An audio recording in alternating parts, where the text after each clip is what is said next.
부흥회를 했고요. 또 그 전주일 어머니 주일이라서 로마서 말씀을 한 2주 살펴보지 못했는데 다시 로마서 말씀으로 돌아와서 12장 말씀은 11절 12절 보겠습니다. 자, 로마서 12장 9절 10절은 첫 번째 생활 규범으로 사랑에 대해서 얘기했습니다. 자, 오늘 두 번째 이제 생활 규범이 또 많은 내용이 나오는데 이 내용들이 이제 한 구절 한 문구씩 이렇게 툭툭 튀어나옵니다. 그 첫 번째가 뭔가 하면 11절에 부지런하여 게으르지 말고 이렇게 되어 있습니다. 자, 이 말을 이해하지 못해서 이게 어려워서 부지런하고 게으르지 말고 실천 못하는 건 아니지 않습니까? 유치원에 가면은 늘 가르치는 거 아닙니까? 그리고 또 우리가 이 부지런하다, 게으르다 말은 일반적으로 성품에 관련된 말입니다. 그래서 우리가 보통 열심히 일하는 사람 보고 부지런한 사람 보고 그러잖아. 저는 천성이 어쩔 수 없어. 저 천성이 부지런해. 그래서 집에 오면 늘 일을 하는 사람이 있는 반면에 천성이 또 지독하게 게을러가지고 어디 가도 꼼짝 안 하는 사람이 있습니다. 그래서 우리가 이 게으르다, 부지런하다는 것은 성품이 그렇다. 그런 쪽에 또 실제로 그런 것도 많이 있고요. 자, 그러면 우리가 천성이 그렇다, 성품이 그렇다는 것은 우리가 태어날 때 그런 성품을 가지고 태어나지 않습니까? 그럼 우리가 신앙적으로 말하자면은 게으르게 태어난 사람은 게으른 성품을 누가 준 겁니까? 신앙적으로 하나님이 주신 거라고요. 옳다 그르를 태어나서 나는 태어날 때 게으르게 태어나서 좀 그런 사람들 주변에 보면 있습니다. 물론 우리 각자의 부지런한 면과 게으른 면이 다 있습니다. 일단 하나님께서 우리들에게 주신 것입니다. 자, 그러면 이런 논리가 이렇게 됩니다. 내가 게으른 것, 내 성품 탓이 굉장히 많습니다. 그런데 오늘 사도 바울은 말하기를 부지런하여 게으르지 말고, 아니 하나님께서 내게 게으른 성품을 주셔서 천성이 게으른데 날 보고 바울은 또 게으르지 말래. 아니 게으른 성품을 주신 하나님이 맞아 게으르지 말라고 권면하는 바울이 맞아. 누가 맞아요? 누가 옳아요? 제 질문의 의도를 이제 많이 간파하셔서 둘 다 맞습니다. 왜냐하면 그는 논리적으로 보면 모순이에요. 게으른 성품을 줘서 게으른 사람에게 너 게으르지 말라라고 말하면 어쩌라고? 이 논리적인 모순입니다. 자, 그런데 이제 우리가 여기서 바울이 권면하는 부지런하고 게으르지 말라는 것은 우리의 뭡니까? 성품, 천성에 관한 것이 아니라는 것입니다. 사실은. 자, 먼저 결론적으로 먼저 말씀드리자면 이 부지런하고 게으르지 말라는 것은 성품에 관련된 것이나 우리가 유치원에서부터 지켜야 될 어떤 윤리라는 것이 아니고 더 직접적으로 말하자면은 하나님께서 우리에게 주신 책무 또는 사명에 충실하라는 뜻입니다.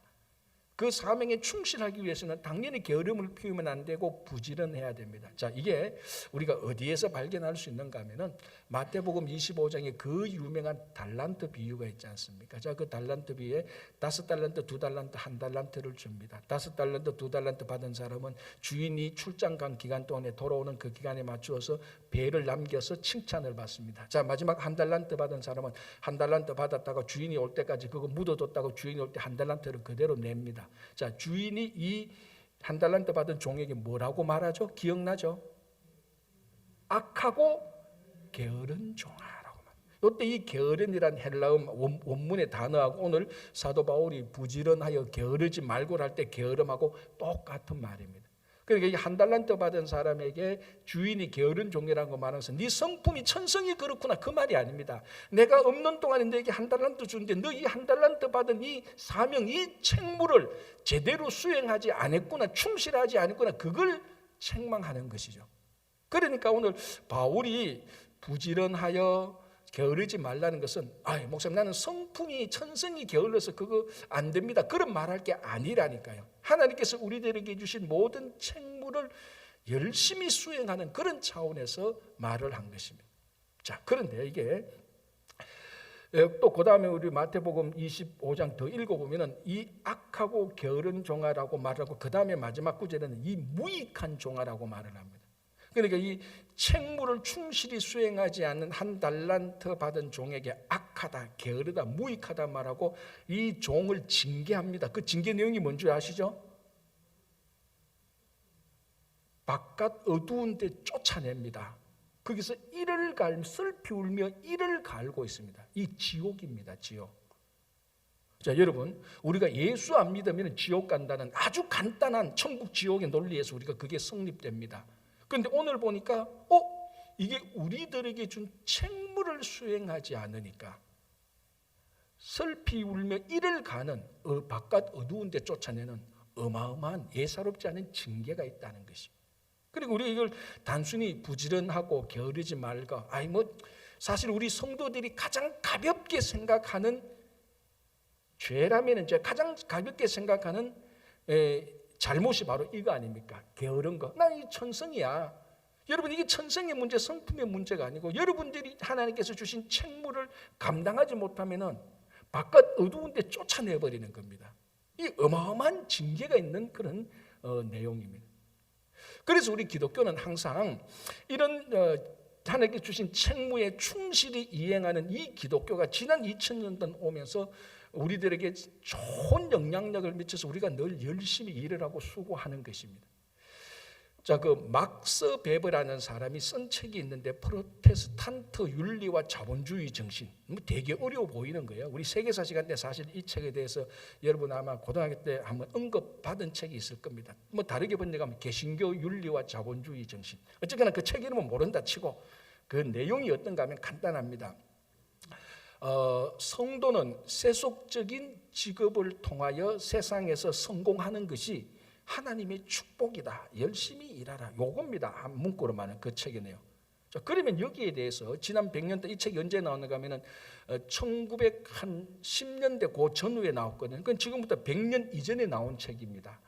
이 책이 서구 기독교 그러니까 서구 기독교 국가에 엄청난 영향을 미쳤습니다. 엄청난 영향을 미치는 반면에 방금 제가 말씀드린 것처럼 세속적인 직업을 통하여서 세상에서 성공하는 것이 하나님의 축복이다. 이 내용 때문에 지난 100년 동안 또 엄청난 비난을 받았습니다. 그리고 그 비난은 정당한 비난이에요. 자, 여러분 한번 생각해 보십시오. 성도가 세속적인 직업을 가지고 성공하는 것이 하나님의 축복이라고 말을 한다면은 우리가 세속적인 직업, 여러분 다 직업 있지 않습니까? 그 직업을 가지고 세상 사람들이 말하는 대로 성공하지 못했다. 그럼 난 축복받지 못하고 난 저주받은 사람인가? 바로 이렇게 말하는 게 우리가 말하는 물질주의, 기복주의입니다. 그래서 사실은 이 내용에 있어서 이렇게 말한 것에 있어서는 비난받아 정당하고, 저도 사실 그런 학교 다닐 때 그런 책을 읽을 때 이거 문제 있다. 이거 복음이 아니다. 저도 비난했고 그 비난은 여전히 정당합니다. 우리 성도들이 직업을 가지고 열심히 일하는 건 괜찮은데 거기서 만약 성공을 못했다면 그 하나님의 저주고 성공하면 축복입니까? 아니지 않습니까? 그런데 그 책의 핵심 내용은 요거 내용도 말하지만 더 핵심 내용은 뭔가 하면 열심히 일하라. 요게 핵심 내용입니다. 그래서 더 큰 주제는 하나님이 성도에게 세속적인 직업을 주었으니 이 세속적인 직업도 하나님께서 우리에게 주신 책무로 받아들이고, 책무니까 우리에게 주신 세상의 직무니까 열심히 일을 하라는 겁니다. 그래서 열심히 일한 그 대가가 잘 살게 되는 겁니다. 잘 살려고 열심히 일하는 거하고 하나님께서 우리들에게 주신 이 세속적인 직업, 이것이 거룩하니 이 거룩한 직업 앞에서 내가 부지런하고 게으르지 않고 열심히 일했더니 잘 사는 거하고는 다르죠. 그러니까 내가 잘 살려고 열심히 일하는 건 이건 물질주의고 기복주의예요. 목적이 왜? 잘 사는 게 있으니까. 그러나 하나님께서 주신 우리 세상적인 이 세속의 직업이 거룩하니 이 거룩한 직업에 부지런하고 우리가 게으름을 피우지 말자. 이거는 거룩한 직업 소명설이에요. 그렇게 살다 보니 자연적으로 잘 살게 되는 거예요. 근면하고 열심히 사니까. 그게 이 책의 핵심입니다. 그래서 지난 2000년 동안 여러분 기독교 역사를 보면 이런 얘기 많이 들었지 않습니까? 기독교가 들어간 국가마다 다 가난했던 국가인데 다 부유하게 살고 있습니다. 왜? 하나님께 주신 책무를 거룩하게 받아들이고 열심히 일을 하니까. 예수 믿는 사람들이 열심히 일을 하니까. 그 우리나라 근현대도 보면요, 근대 현대를 보면 예수 믿는 사람이 다 잘 살았어요. 100% 다는 아니지만 축복받으려고 열심히 일한 것이 아니고 사실은 하나님께서 주신 이 직무가 거룩하니 열심히 일을 하게 되지 않습니까? 그러니까 자연적으로 그 사회에서 그 국가에서 잘 살게 되는 겁니다. 풍요롭게 살게 되는 겁니다. 저 맨하탄에 있는 NIU 그런 뉴욕 대학교의 경제학과 교수가 지난 20세기 말 한 25년 동안의 유럽 사회를 연구했습니다. 그 유럽 사회를 연구하면서 중요한 하나의 현상을 발견했는데 그게 뭔가 하면요, 열심히 일을 하고 안 하는 것이 기독교 신앙의 정도 차이하고 일치한다는 겁니다. 비례한다는 겁니다. 다시 말하자면 열심히 일을 하는 그 사회, 열심히 일을 하는 그 기간 동안에는 기독교 신앙이 성숙했고, 열심히 일을 안 하고 게으름 피웠을 때는 기독교 신앙이 확 떨어졌다는 겁니다. 반대로 기독교 신앙이 성숙하고 좋아질 때는 사람들이 다 열심히 일을 했고, 신앙이 떨어질 때는 열심히 일을 안 했다는 그런 놀라운 현상을 발견했습니다. 그리고 난 다음에 지난 20세기 말 한 20년, 25년 동안에 유럽 사회 유럽 사회의 신앙이 확 떨어졌지 않습니까? 우리가 다 알지 않습니까? 교회가 뭐 클럽으로 바뀌고 교회가 이슬람 사원으로 바뀌고 그게 지난 20세기 말 때 다 이루어진 겁니다. 기독교 신앙이 확 떨어지니까 유럽 사람들이 일을 안 하는 겁니다. 일을 안 하니까 유럽이 미국보다 훨씬 더 일을 안 했고, 유럽하고 미국하고 비교해보면 유럽이 미국보다 일을 안 했고 유럽이 미국보다 훨씬 더 뒤처지게 됐다는 그런 현상을 발견했습니다. 그게 뭐냐면 오늘 사도 바울이 했던 말 요만 안에 그대로 들어갑니다. 부지런하여 게으르지 말라. 하나님께서 우리들에게 주신 책무, 자 그게 교회로 따지자면 다 직분 아닙니까? 목사, 장로, 권사, 집사, 교사, 성가대, 구역장, 성교회장, 구역원, 성교원, 주차관리, 식당 봉사, 다 그게 하나님께서 우리들에게 주신 책무, 직무입니다. 그게 교회로 따지면 교회 하나의 우리 직분이죠. 이것을 우리가 부지런하고 게으르지 않고 열심히 다 할 때 이 직무, 이 직분은 다 고결하게 되는 겁니다. 어릴 때 제가 학교에서 배운 거는요, 직업에는 귀천이 없다 이렇게 배웠습니다. 저는 그 말이 사실 처음에 몰랐어요. 귀천이 없다, 무슨 말이야? 나중에 알고 보니까 직업에는 귀한 게 없고 천한 게 없구나. 그 말의 뜻을 알게 된 때부터 세상이 그게 아니네. 사람들은 말은 그렇게 하는데 보니까 직업에 귀천이 다 있더라고요. 세상에 보니까. 그 현실이더라고. 자, 그러면 한 가지 질문. 교회의 직분은 귀하고 천한 게 있습니까? 없습니까? 여러분 다 없다고 말하죠. 맞습니다. 그러나 있습니다. 교회의 직분에 귀하고 천한 게 있더라고요. 제가 보니까. 무슨 말인가 하면은 목사는 귀한 직업입니까? 천한 직업입니까? 그렇죠. 감히 천하다 말 못하겠죠. 여러분하고 저 사이에서. 여러분 목사의 이 직분을 그 목회자가 부지런하고 게으르지 않으면 귀한 직분이 되는 거예요.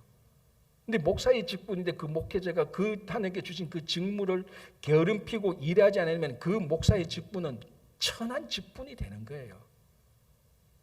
교사는 귀합니까? 천합니까? 이제 대답을 알겠죠. 그 교사가 그 하나님께 주신 직분을 귀하게 여기고 부지런하고 게으름을 피우지 않으면 그 직분은 정말 귀한 직분이 되는 거예요. 그런데 그 직분을 교사 주일날 빠져도 되고 다음 주에 가면 되지, 이렇게 직분을 감당하면 그 직분은 진짜 천한 직업이 돼요. 성가대원도 똑같지 않습니까? 목사도 똑같고 장로, 권사, 집사 다 똑같습니다. 우리 이민교회, 이민사회의 큰 문제 중에 하나가 교회 직분을 우습게 생각하는 사람들이 너무 많아요. 그 직분 받아도 그만, 안 받아도 그만. 여러분 그렇게 직분을 감당하는 것은 다 하나님께 주신 직무를 다 미천하게 만들어버리는 겁니다.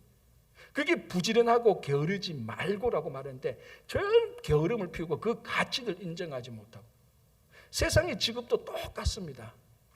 여러분 우리 이민 1세대의 직업은 미국 주류가 볼 때는 사실은 객관적인 가치로 보면은 좀 천한 직업에 들어갑니다. 물론 우리가 1세대가 천한 직업을 한다고 해서 그 사람이 천한 사람이라는 것은 결코 아니죠. 그리고 그 사람이 능력이 없다는 말도 아니고 못 배운 사람들이라는 그런 말도 아니죠. 그러나 이민 1세대다 보니까, 이민 와서 보니까 미국 주류가 볼 때는 아무래도 그 계급의 어떤 직업의 영향력이나 보수나 보면은 사실은 상중하로 보면 하에 있는 직업들이 많습니다. 그렇다고 해서 우리가 나쁜 사람이나 성숙하지 못한 사람이나 말은 아니지만, 우리 이민 1세대가 감당하는 그 직업이 귀합니까? 천합니까? 자, 똑같은 대답이죠. 그 이민 1세 무슨 직업이든지 이거 하나님께서 내게 주신 귀한 책무라고 생각하고 부지런하고 게으르지 않으면 그 직업은 하나님께서 보실 때 정말 귀한 직업이 되는 겁니다. 그러나 그걸 보고 내가 이것밖에 안 돼? 내가 한국 가면 어떤 사람인데 이런 직업 내가 이걸 하면서 평생 20년 30년 그 일을 하면서 그 직업 자기가 일하는 그 직업에 대해서 늘 원망하고 불평하고 내가 이것밖에 안 돼라고 말하는 그 직업은 나중에 하나님께서 평가하실 때 너는 하나님께서 주신 그 책무를 그렇게 게으름을 피워내라고 하나님께서 우리에게 징계를 할 겁니다. 그 징계 내용이 뭡니까? 어두운데 바깥에 쫓아낸다는 것. 자, 여러분, 무슨 직업이든지 무슨 악한 직업은 안 되죠. 마약 밀수하는 그런 직업은 안 되지만 하나님께서 우리에게 주신 정당한 직업. 여러분, 그 직업이 어떻게 해서 고귀하게 됩니까? 부지런하고 게으름을 피우지 않을 때.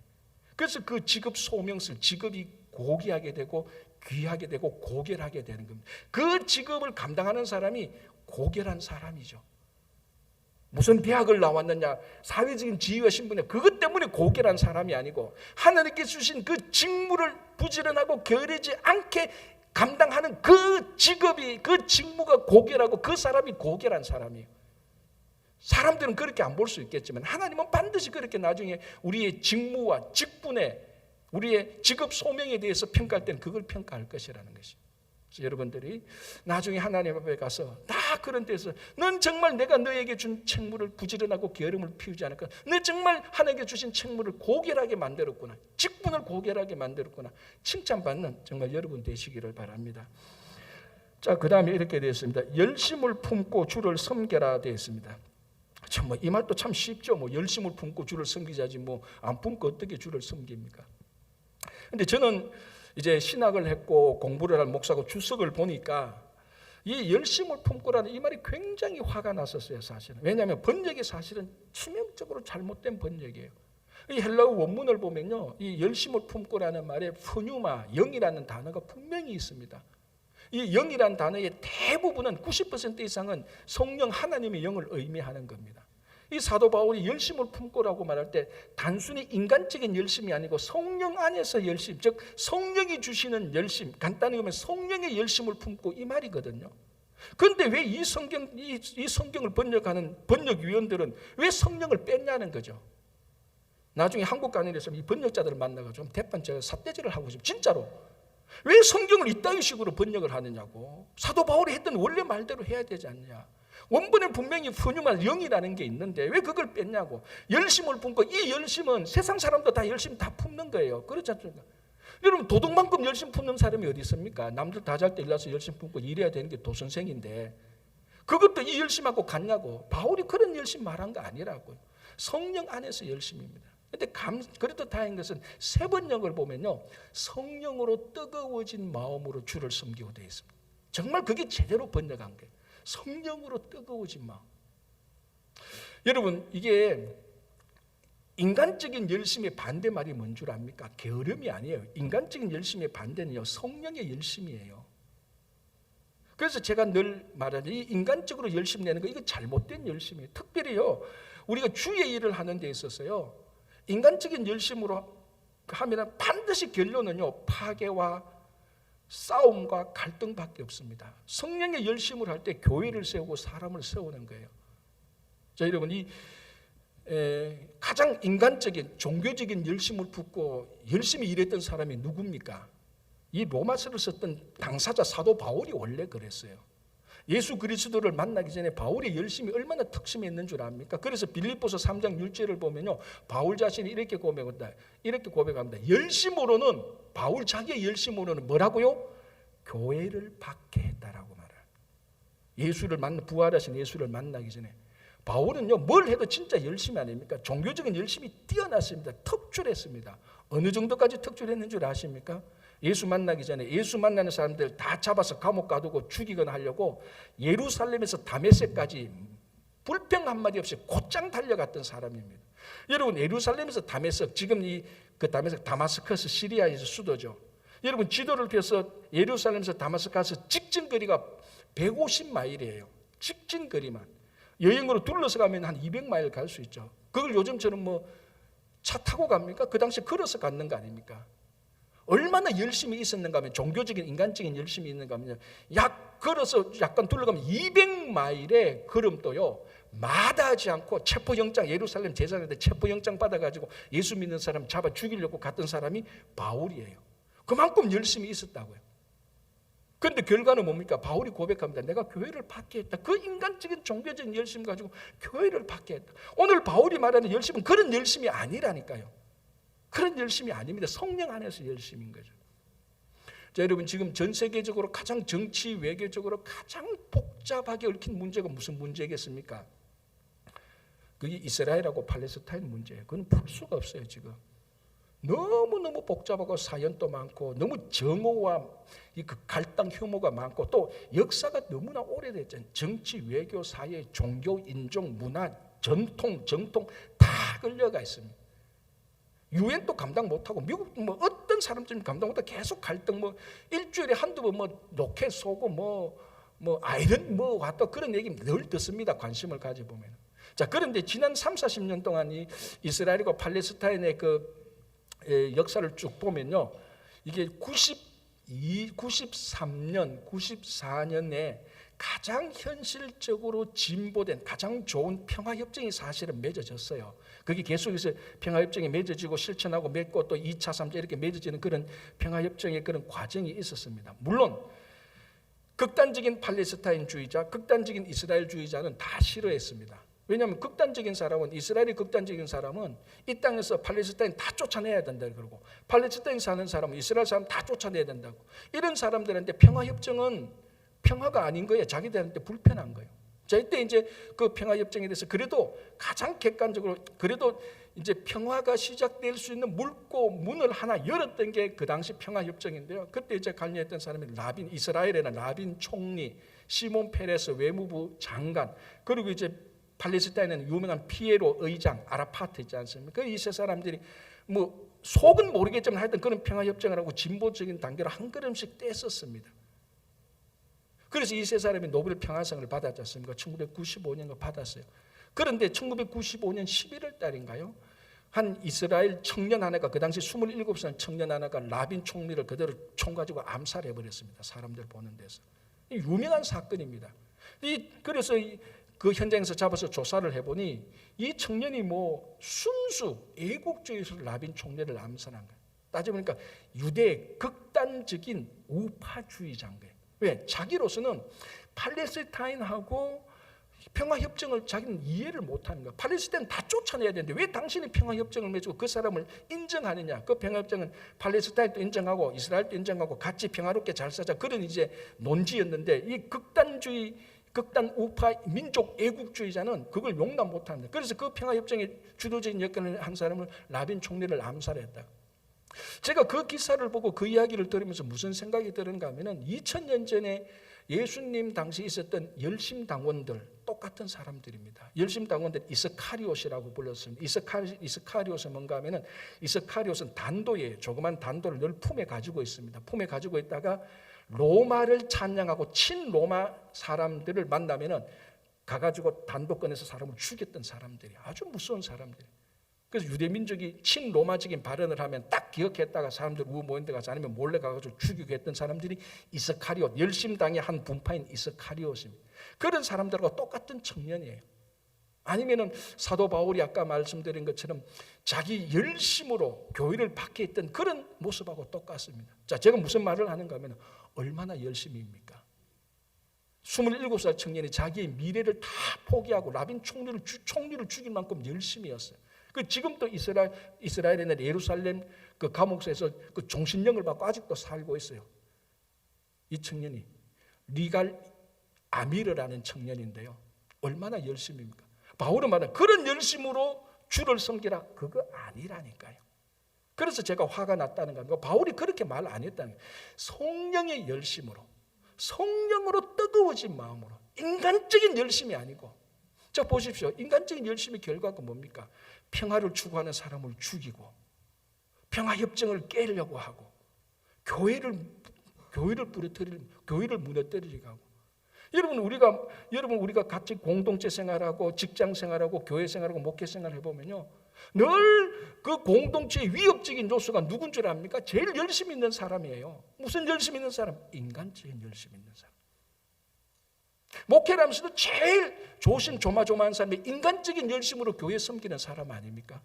뭐 그렇다고 여러분들 인간적으로 섬기는데 그런 말은 하는 게 아니고, 오늘 사도 바울입니다. 성령으로 뜨거워진 마음, 성령의 열심으로 주를 섬기라는 것입니다. 성령의 열심은 교회를 세우고 공동체를 세우고 사람을 세우는 겁니다. 자, 예수님께서 공생애를 시작하시기 전, 그냥 30살 정도의 공생애를 시작하시기 전에 제일 먼저 뭘 했습니까? 세례 요한에게 요단강에서 세례를 받았습니다. 예수님은 세례 안 받았어도 되죠. 왜? 죄 없으신 분이니까. 그리고 옛사람은 죽고 새사람이 되는 게 있는데 옛사람 자체가 없습니다. 그분은 온전하신 분이니까. 그럼에도 불구하고 예수님께서 사역하시기 전에 세례를 받았습니다. 그 세례를 받을 때 무슨 일이 일어났습니까? 하늘이 갈리고 음성이 나고 성령이, 비둘기 같은 성령이 임했습니다. 예수님 스스로도 사역을 할 때 성자 하나님이 성령의 임하심을 받고, 오늘 이 표현으로 말하면 성령의 열심을 가지고 성령의 능력으로 사역을 한 것입니다. 예수님조차도 그렇게 하시는데 우리같이 죄투성이, 탐욕투성이, 욕망덩어리인 우리가 주님의 일을 하는데 어떻게 성령의 열심으로 하지 않을 수가 있겠습니까? 그죠? 여러분, 그 누가복음을 보면은 예수님의 첫 번째 사역은 나사렛 회당에서 설교를 하는 게 예수님의 첫 번째 사역으로 나는데, 그 설교 본문이 뭔 줄 아시죠? 이사야서 61장 1절 이하입니다. 이사야서 61장 1절은 뭡니까? 주의 성령이 내게 임하셨으므로 가난한 자에게 복음을 전하고 눈먼 자를 보게 하고 포로되고 갇힌 자를 해방시키는 그 주님의 사역인데, 첫 번째가 뭡니까? 주의 성령이 내게 임하셨으므로. 성령이 임해야 된다니까. 바울이 말하면 성령의 열심으로 예수님께서도 사역을 하셨습니다. 하나만 더 볼게요. 예수님의 제자들은 어떻습니까? 그러면 예수님께서 십자가에 달려 돌아가시고 이제 3일 만에 부활하시고 40일 동안 계셨다가 승천하기 바로 직전, 이제 이 모습은 사도행전 1장에도 나타나지만 누가복음 24장에도 나타납니다. 누가복음 24장에 보면 이런 기록이 있습니다. 이제 예수님께서 막 승천하시기 전에 제자들에게 이렇게 말씀하십니다. 24장 49절을 보면 위로부터 능력을 입기 전에 이 성에 유하라. 위로부터 오는 능력 뭡니까? 성령의 능력이죠. 성령이 임하시기 전까지 너희들은 이 성에서 한 발자국도 나가지 마라. 그대로 있어라. 성령이 임해야 된다. 성령의 열심으로 너희들이 사역해야 되지, 성령의 열심 없이 인간적인 열심으로 손가락 하나도 내밀지 마라, 그런 뜻입니다. 여러분 제자들의 입장으로 한번 생각해 보십시오. 제자들이 이제 3년간 훈련 다 마쳤습니다. 예수님과 3년간 동고동락했고 기적도 받고 말씀도 들었고 예수님한테 비밀한 그 비유 해석도 들었고 예수님의 죽음도 경험했고 부활도 경험했고 부활 후 40일도 경험했습니다. 제자로서는 다 배웠어요. 빨리 하산해서 사역하고 싶은 마음이 얼마나 있었겠습니까? 진짜 할 것 다 했어요. 그런데 예수님께서 뭐라고 하십니까? 스탑. 위로부터 오는 능력, 성령의 열심이 임할 때까지는 한 발자국도 이 성에서 물러가지만 그대로 있으라고. 그게 우리 사도행전 1장 8절 오직 성령이 너희에게 임하시면 너희가 권능을 받고, 똑같은 말이에요. 우리가 주님의 일을 할 때요 정말 성령의 열심으로 해야 됩니다. 인간적인 열심으로 했다가는 그 결과는 늘 갈등과 마찰과 공동체를 무너뜨리게 하는 겁니다. 자, 참 정말 저는 저희 교회에 열심히 하시는 분들이 너무 많아서 굉장히 감사합니다. 정말 감사하고 여러분들은 책망하려고 우리가 책망 듣자고 이런 말을 하는 건 아닙니다. 그러나 열심히 하면서 늘 우리가 우리 자신을 점검해 봐야 되는 게 있습니다. 혹시나 이 봉사가, 이 섬김이 내 열심이 아닌지, 내가 이렇게 열심히 해서 사람 되는데 인정받고 내가 여기 있네, 이 교회는 내가 이만큼 돼야 돼, 혹시나 그런 마음이 눈곱만큼이라도 있다면 여러분 다 멈춰야 돼요. 성령의 열심, 그걸 기다려야 되는 것 아닙니까? 자, 오늘이 마침 성령 강림 주일입니다. 성령 강림 주일은 성령께서 강림한 것을 기념하는 주일이죠. 제가 이렇게 한번 말해 볼게요. 1년 52주, 1년 주일이 52번인데 다른 날은 성령이 안 오셔도 오늘은 성령이 오실 거 아니겠습니까? 다른 날은 물론 다 오시겠지만 그래도 우리가 100번, 1000번 양보해도 다른 날은 다 몰라도 오늘은 성령께서 오십니다. 성령 강림 주일인데 여러분 성령이라고 말할 땐 두 단어가 같이 있죠. 성, 거룩한 성, 거룩, 영, 영, 그러니까 거룩한 영이죠. 또는 하나님의 영, 두 단어인데 영이라는 단어의 원래 가장 깊은 오리지널 뜻이 뭔 줄 아십니까? 히브리어로 루아흐라는 말인데 가장 오리지널한 뜻은요, 지배한다는 겁니다. 통치한다는 거예요. 그래서 영이 그 사람에게 딱 임해버리면 이 사람은 그 영의 지배를 받아요. 그래서 영이 악령인지 성령인지가 중요한 겁니다. 그래서 성령이 임했다는 것은 하나님이 우리를 지배하는 겁니다. 그래서 사람은 영이 중요한 거죠. 자, 성령 강림주일은 성령께서 우리에게 임하는 겁니다. 하나님의 영이 우리에게 임합니다. 왜? 우리를 지배하려고. 하나님이 우리를 통치하시려고, 완벽하게 통치하시려고 성령이 임한 날이 오늘 성령 강림주일입니다. 자, 여러분 자신을 한번 보십시오. 여러분들 지금 지배하고 있는 게 뭡니까? 정말 하나님이 여러분들을 완전히 통치하고 다스립니까? 아니면 내가 즐기는 취미, 쾌락, 즐거움, 권력, 물질, 인기, 명예, 이런 것들이 여러분들을 지배하고 있는 지금 이 상황 가운데서 성령 강림주일은 하나님의 영이 우리에게 다 임해가지고 그를 지배하는 것을 다 쫓아내버리고 하나님께서 우리 지배하시기를 원하는 날이 오늘입니다. 그때 하나님께서 우리를 통치하시면서 우리에게 열심을 줍니다. 뜨거워진 마음을 줍니다. 그것 가지고 주를 섬기는 겁니다. 그 일이 크든 적든, 왼쪽에 있는 일이든 오른쪽에 있는 일이든 중간에 있는 일이든 앞에 있는 일, 뒤에 있는 일이든, 내 직분이 목사든 장로든 교사든 집사든 성가대원들, 그 하나님께서 주신 그 뜨거워진 성령 가지고 주님의 일을 할 때 결과는 반드시 공동체를 세우고 거룩함이 있고요, 사람을 세워주는 것입니다. 그래서 오늘 이 성령 강림 주일에 여러분들을 지금 꽉 지배하고 있는 세상적인 인간적인 모든 것을 내어놓고 하나님의 지배를 받으십시오. 그 열심으로 주님의 일을 섬기시기 바랍니다.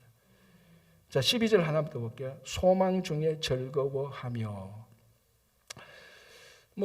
이 말을 모르는 것도 아니죠. 우리에게 소망이 있으면 항상 즐겁죠. 자, 또 질문. 부자가 즐거워합니까? 가난한 자가 즐거워합니까? 둘 다 즐거워할 수도 있고 둘 다 안 즐거워할 수 있죠. 결론은 뭡니까? 부자든 가난한 자든 소망이 있는 자가 즐겁죠. 자, 세상적으로 인간적으로 간단하게 말해봅시다. 지금 뉴욕에서 제일 잘 사는 집에 여러분들이 살고 있다 합시다. 그런데 소망이 없어. 그러면 하루하루 사는 게 따분하고 지겹고 재미가 없고 의미가 없어요. 그러니까 이거 좀 재미있게 보려고 세상적인 일에 계속해서 다른 데 기웃거리는 건 아닙니까?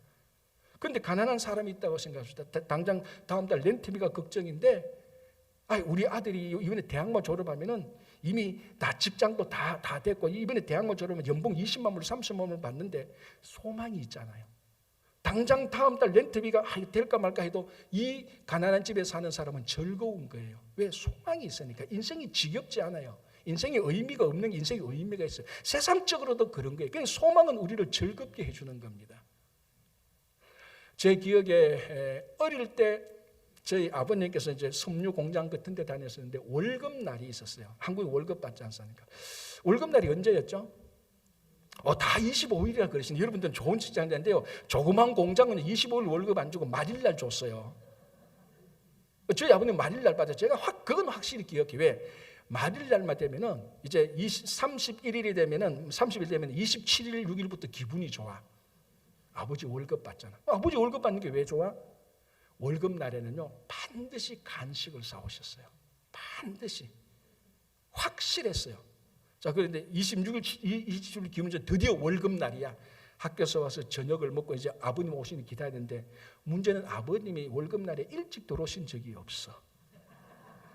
자, 그렇잖아요. 생각해보세요. 월급 날 되면 그는 다 월급 날 하면 그 직장에 사장이 월급 정산자 봉투에 돈 넣어가 주지 않습니까? 그 시간 걸리고 또 받고 공장 근처에 외상 달아놓은 외상 또 다 갚는데 외상값 갚는다. 또 갔다 보면 그때 아버님 교회 안 다녔으니까 탁주도 안 걸리고 그 탁주도 한 잔은 꼭 다 가다 보면 아는 사람이 있으니까 자 외상값 깎고 또 외상값 깎으면은 또 주인이 기분 좋다고 또 공짜 막걸리도 줘요.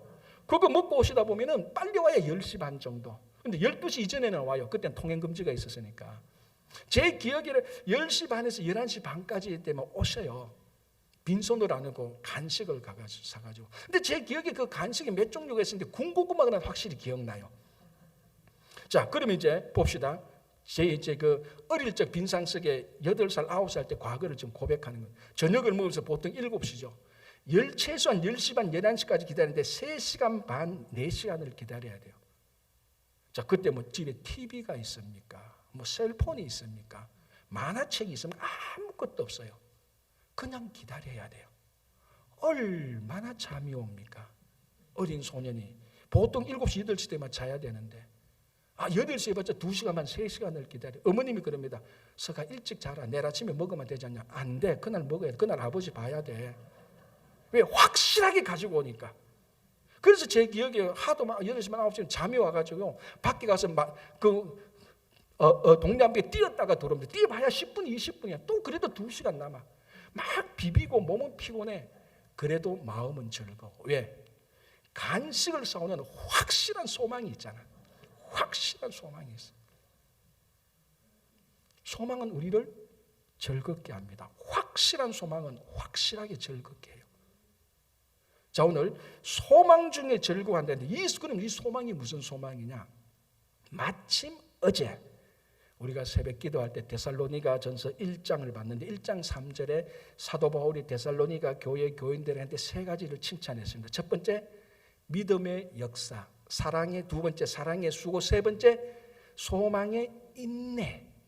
그런데 데살로니가 전서 1장을 보면요, 소망 앞에서는 소망이 어떤 소망이라고 꾸며주는 문구가 있어요. 그 문구가 뭔 줄 압니까? 보시면 알겠지만 우리 주 예수 그리스도에 대한 소망. 딱 소망이 뭐라고 딱 정의한. 세상의 소망이 아니라고 바울이 말하는 거예요. 데살로니가 교인들에게 너희들이 소망으로 잘 참았구나. 그런데 내가 들어보니 너희들의 소망이 세상의 소망이 아니었구나. 예수 그리스도에 대한 소망이 있었구나라고 바울이 너무 좋아서 칭찬하는 거예요. 자, 그럼 좀 더 구체적으로 예수 그리스도에 대한 소망이 무슨 소망입니까? 그 부활에 대한 소망 아닙니까? 그리고 영원한 생명, 영생에 대한 소망이고요. 우리가 이 땅에서 죽고 나도 천국에 가는 하늘나라에 대한 소망입니다. 구체적으로 말하면. 그게 확실하다면 이 세상에 살아있는 동안 남은 여생이 다 즐겁습니다. 지금도 즐겁습니다. 가끔 어떤 분들이 이렇게 말해요. 목사님, 신앙생활하는 게 재미없어요. 왜 이래요? 교회가 왜 이래 재미없어요? 제가 속으로 갑니다. 그게 교회 잘못이고 목사 잘못, 지 잘못이지. 제가 화가 나서 지금 제 속마음을 얘기하는 거예요. 아니, 목사님, 목회 좀 재밌게 해보세요. 목회 재밌다고 말하기 전에 여러분들이 하늘나라에 소망이 확실하다면요, 지금 제가 하는 설교에 10배 더 지루하게 해도요, 이 하나님 말씀에 대해서 즐거움을 느껴요. 정말 예수 그리스도에 대한 소망이 100% 확실한 소망에 대한 소망을 있다면은 지금 우리 친구교회가 사역하는 거 이거 10배, 10분의 1로 확 줄이고 훨씬 더 보링하게 해도 즐거운 인생을 살 수 있다. 자기가 예수에 대한 소망을 안 걸어놔놓고 세상에 대한 소망을 다 걸어놔놓고 교회에 오니까 재미가 없지. 세상에 소망 걸어놨는데 어떻게 그 사람을 교회에서 어떻게 목사가 재밌게 만들겠습니까? 그 사람 데리고 카지노 가면 자연적으로 다 재밌게 되는데 그렇지 않습니까? 그래 놔놓고 교회가 재미없어요. 신앙생활이 재미없어요. 목사님 좀 어떻게 해보세요. 제가 어떻게 할 수가 없어요. 예수 그리스도에 대한 소망을 가져야 되는 겁니다. 여러분 제가 팝 가수 얘기하는 거 좀 어색하긴 어색한데 그 전설적인 기타리스트 에릭 크랩톤이 있습니다. 정말 보면 기타를 잘 치죠. 그 에릭 크랩톤이 91년도인가요? 4살 난 아들이 맨하탄 53층에서 떨어져서 죽었지 않습니까? 그건 아주 유명한 사건이죠. 그때 죽고 난 다음에 이 에릭 크랩톤이 살아갈 인생에 낙이 없습니다. 그 아이 때문에요, 술도 끊고 마약도 끊고 이런 거 많이 했거든요. 그 아이가 자기 인생의 진짜 유일한 소망이었어요. 그 아이가 죽어버렸거든요. 견딜 수가 없는 게 너무너무 슬퍼서. 그래서 그 슬픔의 탈출구로 만든 노래가 Tears in Heaven, 천국의 눈물 아닙니까? 그 가사 내용에 보면요, 이런 가사 내용은 주로 이래요. 내가 천국에 가서 널 만나면 우리 서로 알아볼 수 있을까? 너 똑같을 수 있을까? 그런 내용인 거. 천국의 눈물이었고, 정말 그거는 아들을 잃어버린 아버지만 쓸 수 있는 가사고 부를 수 있는 노래예요.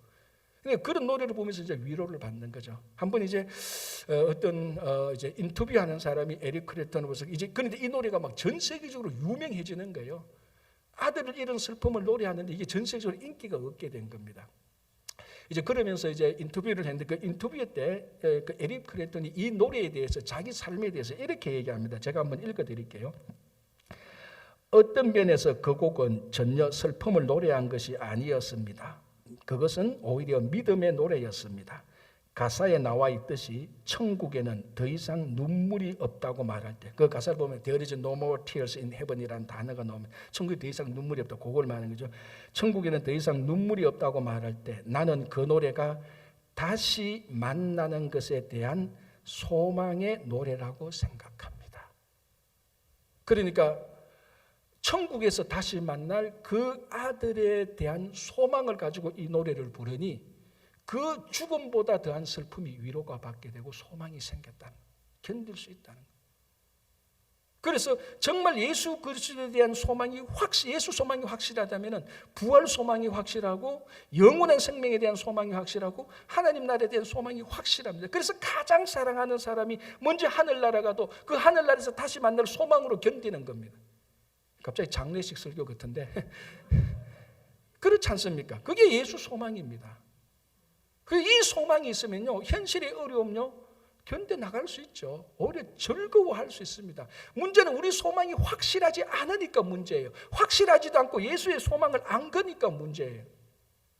여러분, 그 예수님께서 십자가에 달려 돌아가실 때 두 행악자가 함께 달렸지 않습니까? 한 행악자는 끝까지 예수를 욕하고 저주하고 죽었습니다. 근데 나머지 한 행악자는 마지막에 예수를 받아들이잖아요. 주여, 당신이 천국에 있을 때 나도 거기에 있게 하소서. 그래서 우리가 이런 말합니다. 참 이렇게 믿으면 제일 편하겠다. 평소에 열심히 살고 내 마음대로 살다가 죽기 전에 예수 믿으면 나도 천국 가니까 가장 요행수 얍삽한 구원의 샘플이에요, 사실은. 근데 사실을 뒤집어 보면요, 절대로 완전히 반대예요. 자, 이 사람이 행악자라고 되어 있는데 원래 이 사람이 어떤 사람인가 하면 아까 제가 말씀드린 열심당원 이스카리옷 그런 사람들이에요. 로마 제국에 반역하다가 잡혀서 예수와 함께 십자가에 달린 사람이에요. 정치 반역자예요. 이런 사람들이 그 당시 이런 사람들이 어떤 특징이 있었는가 하면 신념이 철저했어요. 메시아에 대한 신념이 철저했어요. 물론 이 메시아를 다 예수라고 메시아를 안 보고 정치적인 메시아로 봤고 정치 군사적인 메시아로 본 신념이 확실했습니다. 율법에 대한 신념이 확실했고요.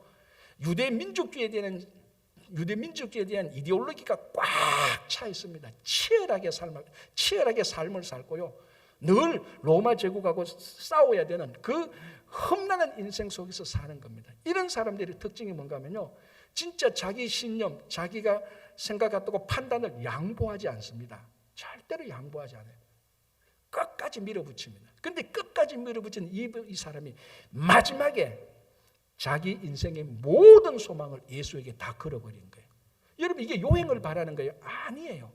이 사람들도 내세를 믿었던 사람들이에요. 만약에 지금 내가 지금까지 살아온 내 신념과 내 판단과 내 경험과 나의 모든 내가 살아온 그 전통, 내 생각을 지금 내가 죽기 마지막 전에 예수에게 다 거는데 이게 헛방이라면 나는 내 내세는 어떻게 되느냐?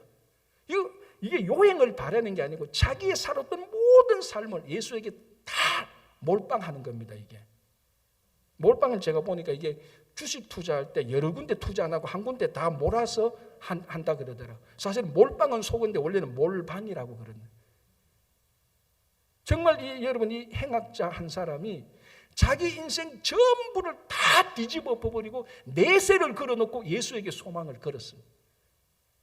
그래서 주님께서 천국할 때 천국에 임하는 확실한 보장을 받고 천국에 간 겁니다. 바로 우리가 이 땅에 살면서 오늘부터 우리의 소망을 예수에게 걸어야 되는 겁니다.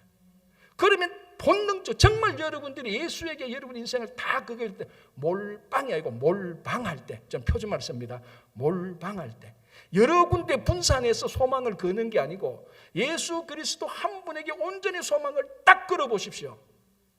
부활에 대한 소망이 생기고 영생에 대한 소망이 생깁니다. 하늘나라에 대한 소망이 생깁니다. 이 땅의 삶을, 하늘나라의 삶을 미리 땡겨와서 이 땅에서 사는 겁니다. 얼마나 즐겁겠습니까?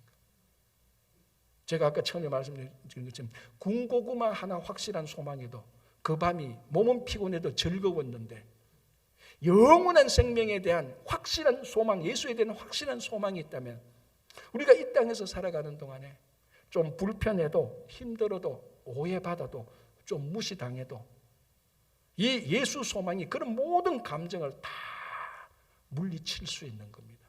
즐겁게 살 수 있는 겁니다. 여러분, 이 즐겁게 산다는 것이 세상적인 즐거움이 아니고 하늘나라의 즐거움을 미리 당겨서 사는 겁니다. 그리고 하늘나라에 가서 영원히 사는 겁니다. 그래서 예수 믿는 사람은요, 지루한 사람들이 아니에요. 예수 믿는 사람은 늘 신이 나는 사람입니다. 아까 말씀드렸지만 여러분들, 우리가 신앙생활하면서 지루하다, 여러분들의 소망을 어디에 있는가 한번 점검해 보시면 되는 거예요. 여러분, 오늘이 성령 강림 주일입니다. 아까 말씀드렸지만 성령은 하나님께서 우리를 지배하시는 거예요. 당연히 우리가 하나님에게 우리 소망을 다 거는 겁니다. 그럼 여러분, 이 열심으로, 성령의 열심으로 주님을 섬기고 교회를 섬기고 책무를 받았을 때 부지런하고 게으르지 말고 하나님, 예수에 대한 소망으로 매일매일이 하늘의 즐거움으로 사시기 바랍니다. 기도하겠습니다.